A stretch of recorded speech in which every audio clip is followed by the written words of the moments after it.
Hi, my name is Dee. In this tutorial, you'll learn how to review the life cycle of a requisition. Begin by navigating to the Purchase Requisitions work area. The Purchase Requisitions page lists all of the requisition tasks that you can perform. Select the Manage Requisitions link. Enter a requisition that you want to review.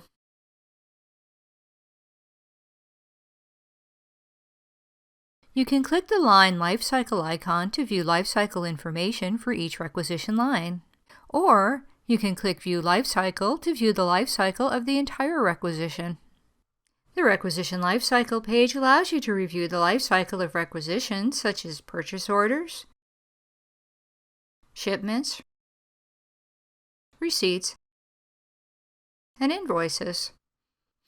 You can view additional details by drilling down on the order number, shipment number, receipt number, and the invoice number.